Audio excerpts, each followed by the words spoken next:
Alright, I think got kicked out of the last stream. I just did a stream a few minutes ago. I'm getting timed out. I'm not sure.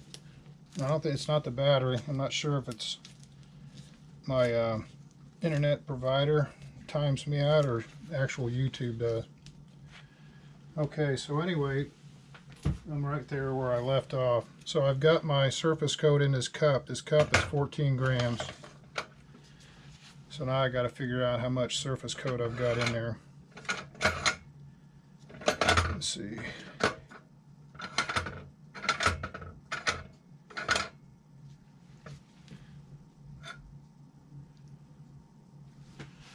This is where I try to write stuff down.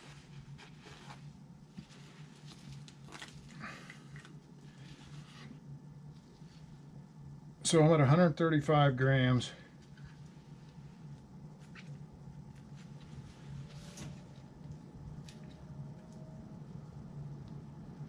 And 35 grams minus the 14.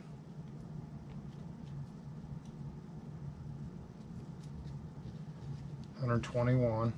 So I've got 121 grams of resin. And I want to mix this up. I'm going to write down 12%. So 121 grams. Get to my calculator here. 121 grams.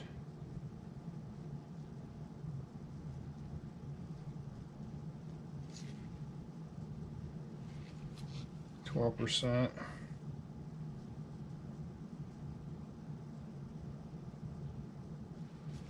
135.52.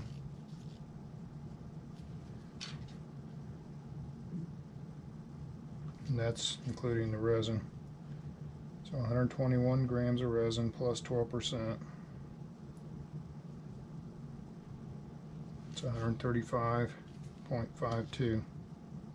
I'm going to add the cup back into it because I removed the cup before I figured the ratio of resin to hardener. So 135.52 plus the 14 back in. 52, 9, 4, 149.52. All right, 149.52.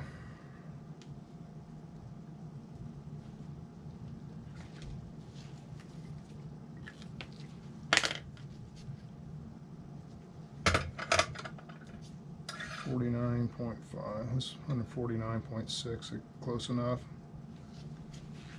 6.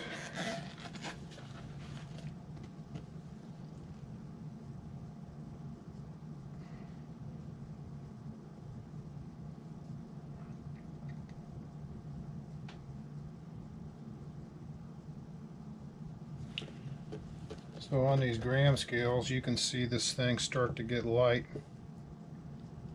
It'll start to raise up a little bit. There we go. And if you overshoot it, let's say I overshot it by ½ gram, that's alright. But if you overshoot it too much, you can just pour this off the top. So there's your 12% per weight.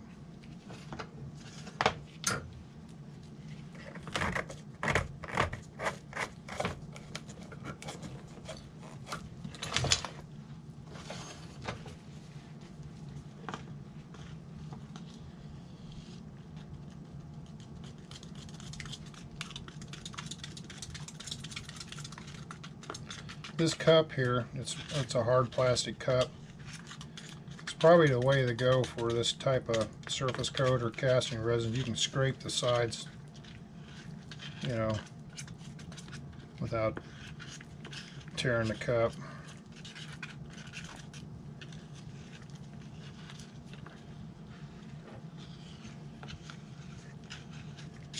So I apologize about getting kicked off. I'll figure out why I get dropped out.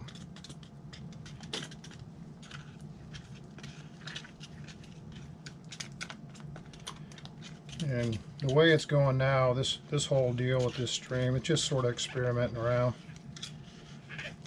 I talked to Sparky. I said, you know, this World Championships, you might consider live streaming, you know, with maybe a payment people would want to see.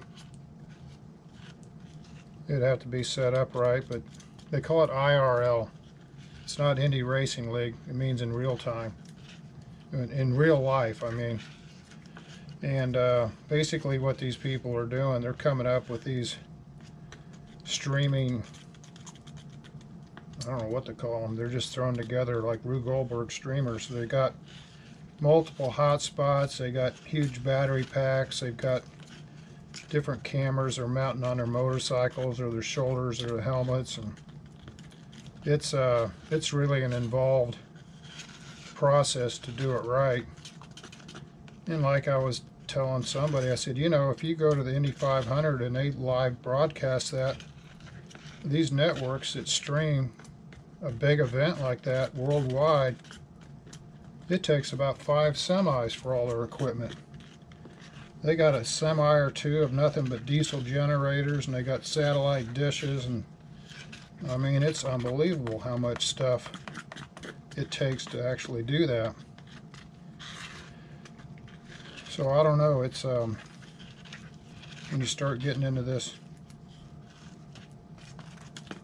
streaming, the pipeline's made for the stream to come in quick, like movies and stuff like that, but it's not designed to pump huge amounts of information the other way. And it'll probably change. So the best way to mix this surface coat up, if you want to be really technical about it, and what you want to do, since there's probably stuff stuck to that cup that's not mixed or cured, no matter how much you stir it, this is the textbook way of doing it. Take another clean cup,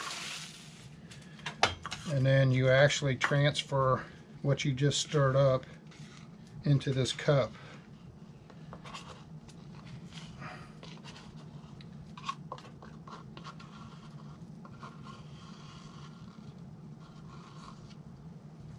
So in effect, what you're probably eliminating is down in the crevices of this cup, the stuff that's not mixed.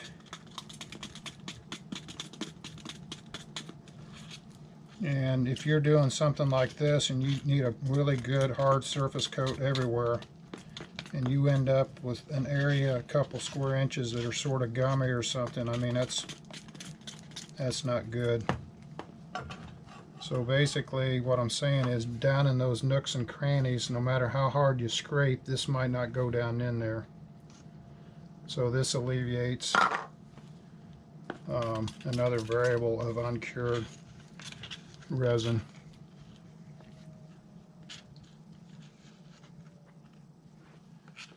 Yeah, Steve says, yeah, it's timed out. I gotta look at the time I was streaming. Maybe I need somebody in the house putting quarters in the machine or something, keep it running. So if I'm talking and all of a sudden I disappear, it's not because it's intentional. Okay, I think that's stirred up enough. So,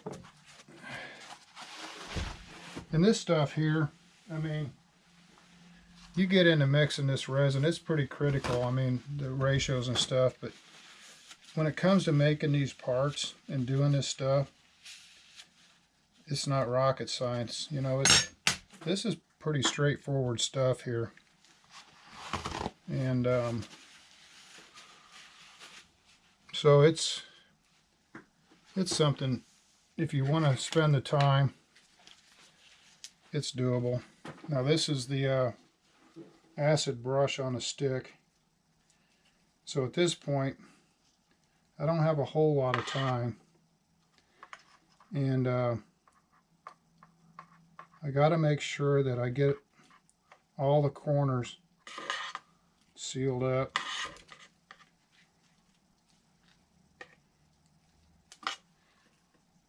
And I drizzle it in there, and it doesn't have to be neat.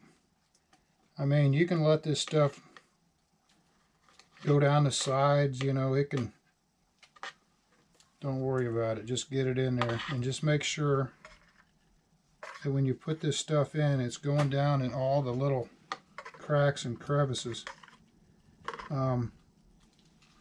Let's see if I can get that camera closer to what I'm doing here. Maybe with this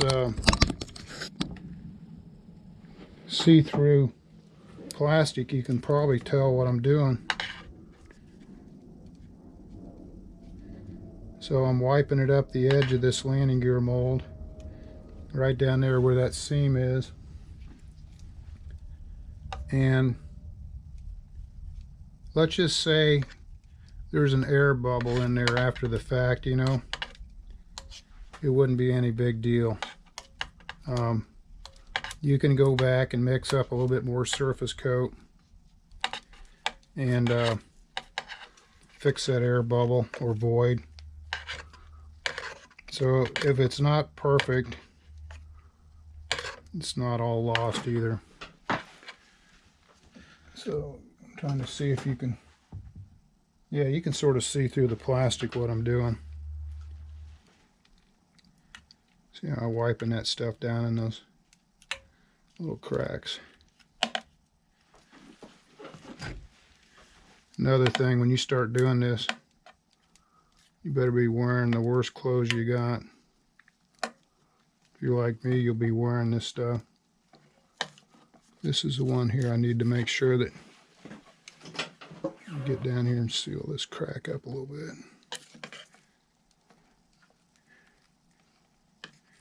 And sort of wipe it around, make sure there's no air bubbles underneath that surface coat.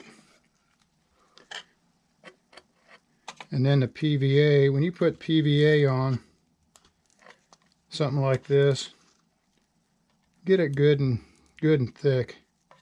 That way you're getting a nice workable surface. It's not quite too fragile. And this is where I had a gap coming up the side of this. Make sure I fill that up. Now you can see just a little bit here from when I mixed it. It's starting to thicken up a little bit right now. And this stuff kicks off pretty quick. And the beauty of it is, like these little 1/64 cracks I've got in this mold, it seals them up. That way my casting resin doesn't come out of the mold. And we're not looking for a really nice surface here. Just get this stuff rubbed in and smoothed down. The back side of what I'm looking at now is going to be cast over. And I guess if anything, you're just looking at film thickness. You just want to make sure it's probably, always go for like 1/8 of an inch is enough. So, probably getting in the way of this camera now, but you're getting the idea.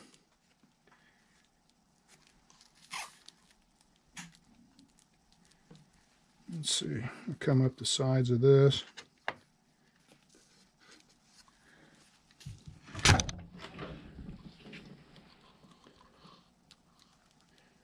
Yeah, it's getting thicker.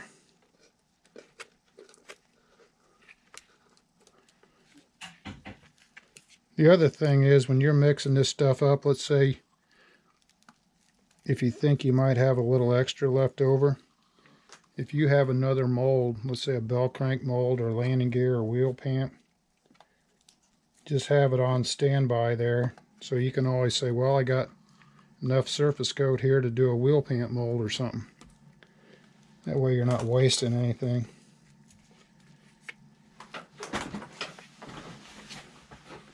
Come around this way where I can see what I'm doing.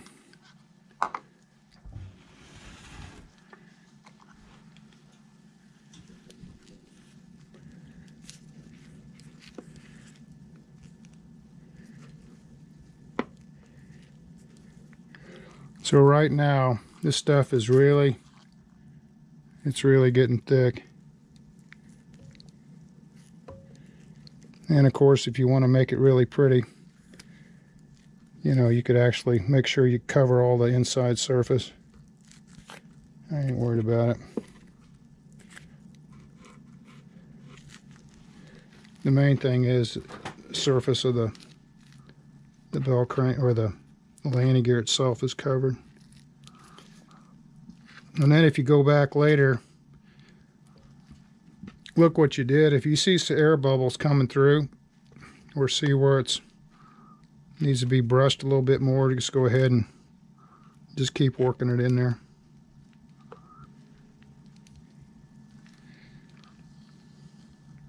And this is a step you don't have to do. You can eliminate this step, and you could go around the outside or use clay or whatever you want to do and just seal this thing up and make a pour. This is just my personal choice. I think mainly because I already had it. If I didn't have this so much surface coat laying around, I probably wouldn't use it for this. But it'll make the mold better. The other thing to remember, once you get this surface coat in there, you really don't want it to cure 100%. The best thing to do is make your pour on top of this before the day's out. That way you have a chemical bond. So this stuff is still a little green, so whatever you put over the top of it will actually chemically adhere to the surface coat. In the hobby sense of it, it probably doesn't matter, but in real life, that is a factor. Now, the beauty of this surface coat is, when I'm brushing this stuff in, you can't tell too much by that camera, but as I'm brushing this surface coat in, it's staying thick. So once you brush it to about 1/8 of an inch, it doesn't run. It'll cling to the surface, so you can get a nice buildup, a nice thick buildup on a vertical surface with this coat. And that's one of the advantages of a surface coat. Now the other time you really want a surface coat is when you don't want print through. So let's say you're making a fuselage mold, and the surface coat goes in first, and then you lay the fiberglass up to make the mold. The beauty of the surface coat is it alleviates print through, so you're not going to see print through from the fiberglass on the inside of your mold. Now on stuff like this where it's a casting, it's no big deal.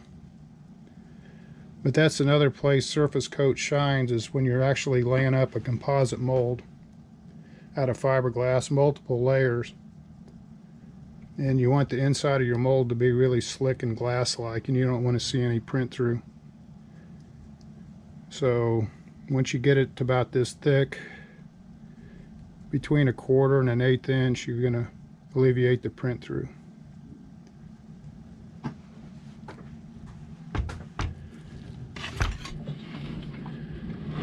And then the other thing to remember, if you ever do a fuselage and you do the surface coat and then you do the fiberglass, and let's just say the fuselage is 3 or 4 foot long or whatever, and you want to build a structure around that mold to keep it from flexing or twisting, because once that resin cures, believe it or not, it'll move on you when it starts to cure. So to get around that twisting, or to make the mold more stable, they'll take a box out of plywood or melamine or something, and they'll build the box around the mold to stabilize it and keep it from twisting, you know, like this, and that'll be a permanent part of the mold. So let's just say that this is your surface coat. It's laying over your plug. If you put this plywood or melamine or whatever you use for a structure on top of that, sometimes it'll print through the other side. So what you do is you hold off maybe 1/8 of an inch and you put a filler under there, and then you fiberglass this down with fillets to where the structure is a little bit farther off of the mold itself, the back of the mold. That way you're not getting print through on the inside of the mold where the framework is. So there's all kinds of little, I don't know what I want to say, but little quirky things with resin. The other thing, having this being clear, it's a good indication. I can look at that brushed on surface coat right here and I can see that the gap is filled. There's no air bubbles. So I guess in a sense it's nice having a clear see-through box to where I can see that it's all nice and tight. Now I can see over here, there's a spot down here where the thing is actually pulled away, or it's got a void. So I'm going to take some of this surface coat and work down in there. And I see over here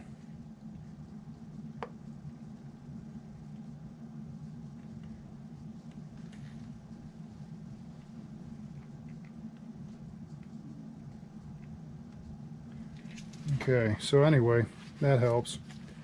Now if I've got a void up against the actual landing gear itself, I can't see that.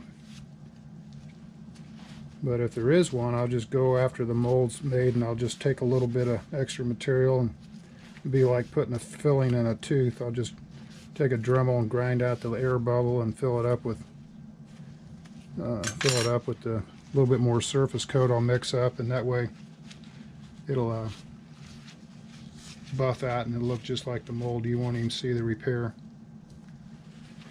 And so get this glue off my clamps here. These clamps, I got them at Menards, $10 a piece. I thought that was pretty decent. All right, acetone will clean that up before it cures. So anyway, this is where I'm at.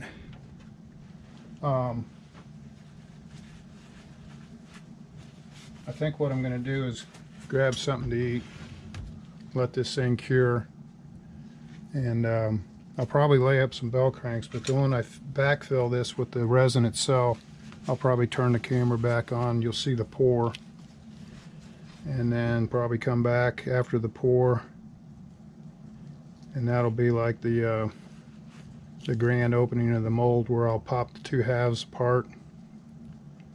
I'll pull the carbon gear out the plug, clean up the mold and show you that, and then I'll go back and show you actually laying up a gear in this mold. So I'll take you from this point to the finished part. So thanks for sticking around, putting up with the stream, and I'll catch you guys later. Thanks a lot.